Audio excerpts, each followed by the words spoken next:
Tu veux comprendre pourquoi certains traders regardent les marchés à la seconde près, tandis que d'autres attendent des jours avant de prendre des décisions. Tout est question des unités de temps. Dans cette vidéo, je vais t'expliquer ce que sont les unités de temps, comment utiliser efficacement les unités de temps et comment choisir la bonne unité de temps pour trader. Salut à toi, futur trader. Si tu es nouveau sur la chaîne, abonne-toi. Active la cloche de notification pour ne pas rater les prochains partages sur le trading. Partage cette vidéo pour permettre à d'autres aussi de bénéficier de ces conseils sur le trading. Bien, maintenant, nous allons commencer par définir ce que c'est qu'une unité de temps. Une unité de temps est la durée choisie pour mesurer l'actif dans le temps.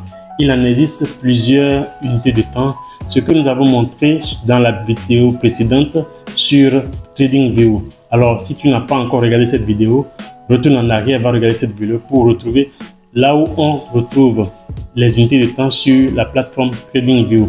Alors, une unité de temps correspond à la durée d'une bougie sur le graphique.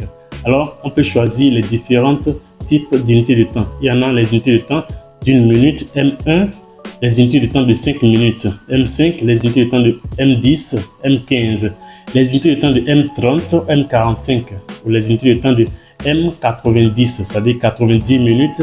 Il y a les unités de temps en 1 heure, H1, les unités de temps en 2 heures, ainsi de suite. Il y a les unités de temps en une journée, daily, les unités de temps en un week-end, weekly, c'est-à-dire une bougie correspond à un week-end, 7 jours. Il y a les unités de temps en monthly, c'est-à-dire un mois. Une bougie japonaise correspond à un mois, 30 jours pleins. Alors, ça dépend de chaque profil de trader. Si tu es swing trader, tu ne peux pas utiliser les mêmes unités de temps comme si tu es day trader. Un swing trader ne peut pas utiliser aussi les mêmes types d'unités de temps comme un scalper. Donc, cela dépend de dans quel angle chacun se positionne pour pouvoir trader. Donc, chaque unité de temps permet de trouver la configuration sur le marché, la configuration qu'il te faut sur le marché. Il faut noter que les unités de temps sont mises à disposition pour analyser les graphiques boursiers. Par exemple, il y a les unités de temps de 4 heures qui correspondent, c'est-à-dire une bougie japonaise correspond à 4 heures. Pour le parcours de la bougie, il faut 4 heures avant que, de l'ouverture jusqu'à la fermeture, la bougie ne soit complète. Il y a les bougies de 30 minutes, il y a les bougies d'1 heure, il y a les bougies d'1 minute. C'est-à-dire, cela dépend. Alors, selon le type de trader qui est en face du graphique, il va analyser selon les temps, c'est-à-dire l'unité de temps choisie. Le swing trader n'utilise pas les mêmes unités de temps comme un scalper. Ainsi, le day trader n'utilise pas les mêmes unités de temps comme un swing trader. Pour rappel, on va dire que le scalper, c'est un trader qui utilise les unités de temps les plus courtes, c'est-à-dire 1 minute, 2 minutes, 3 minutes jusqu'à environ 15 minutes, c'est-à-dire au maximum. Aussi, les secondes aussi, ça fait partie des unités de temps des scalpers. Les day traders, c'est des traders qui ouvrent les positions dans une journée et ferment ces positions la même journée, c'est-à-dire le matin, il peut prendre position, c'est-à-dire et avant la fin de la journée, il va fermer sa position. C'est des gens qui utilisent des unités de temps comme 30 minutes, parfois 15 minutes à la rigueur, 15 minutes, des fois 15 minutes, 30 minutes, 1 heure de temps, 2 heures, 3 heures jusqu'à 4 heures parfois. C'est-à-dire ceux-là, ils sont dans ces unités de temps, cette tranche des unités de temps. Il y a les swing traders qui peuvent utiliser des unités de temps plus longues, c'est-à-dire ceux-là, c'est des traders qui ouvrent des positions dans une journée et peuvent laisser leur position courir 2, 3, voire 1 semaine. Et ceux-là, ils utilisent des unités de temps plus longues. Selon chaque unité de temps, il faut noter que les tendances correspondent à chaque type d'unité de temps. Si tu es swing trader, les tendances que tu vas utiliser sur le marché ne sont pas les mêmes que un day trader. Un day trader n'auront pas les mêmes tendances comme un swing trader ou comme un scalper. Chaque type d'unité de temps correspond à une tendance donnée sur le marché boursier. Selon chaque approche, les traders peuvent se positionner suivant des unités de temps données. Par exemple, lorsque nous prenons les swing traders, ils peuvent se positionner, ils peuvent analyser les graphiques suivant les unités de temps hebdomadaires, les unités de temps journalières et les unités de temps de 4 heures, c'est-à-dire hebdomadaire, journalière et 4 heures. Il arrive que les swing traders peuvent se positionner ou utiliser les unités de temps de 1 heure suivant la volatilité du marché. Si le marché est très volatile, ils peuvent se positionner suivant les unités de temps de 1 heure. Chaque unité de temps avec sa tendance.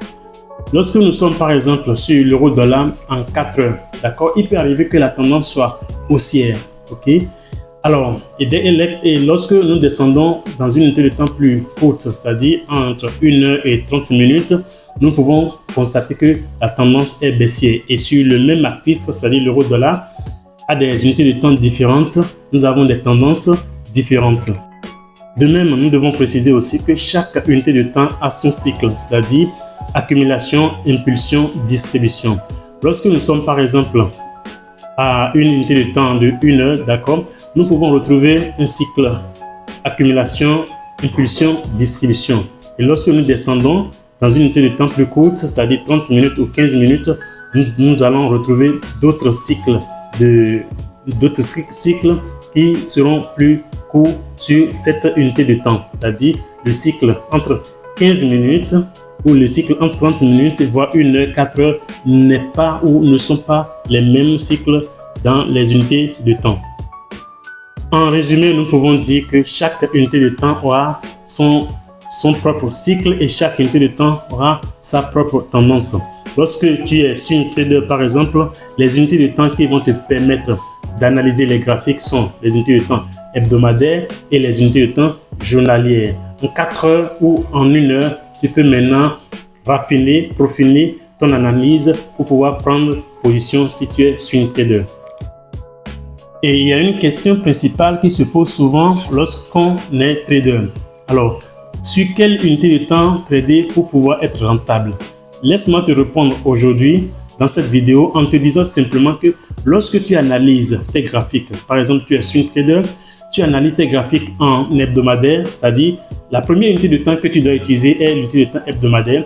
La deuxième unité de temps que tu dois utiliser est l'unité de temps journalière. Dès que les deux unités de temps ont la même tendance, c'est-à-dire l'unité de temps en hebdomadaire est la tendance baissière et l'unité de temps en journalière a la tendance baissière aussi, tu vas chercher maintenant la confirmation en unité de temps plus courte, c'est-à-dire en 4 heures, d'accord, pour te positionner. L'unité de temps de 4 heures va te permettre maintenant de confirmer la tendance baissière pour que tu puisses prendre position.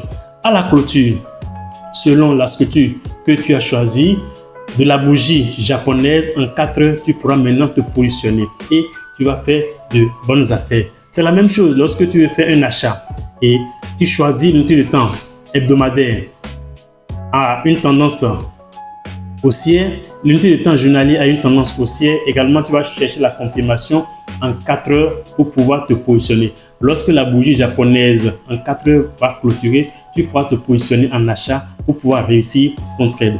Lorsque tu fais le trading de cette manière, tu as la chance, c'est-à-dire 70% de chance pour réussir tes trades, chaque position que tu puisses faire.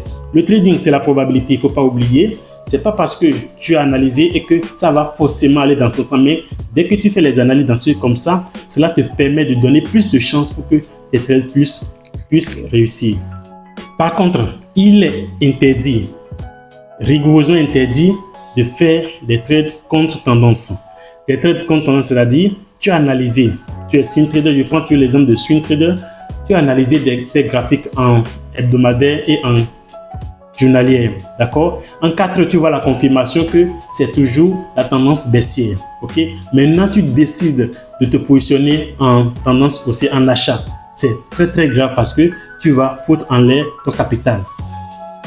suivre la grande tendance, c'est dit suivre les gros investisseurs, suivre les banques, suivre les autres traders dans le mouvement, dans le même mouvement pour pouvoir profiter du marché. Mais si tu fais le contraire, l'effet contraire aux autres, à la masse, c'est sûr que tu iras dans le décor et tu vas perdre ton capital.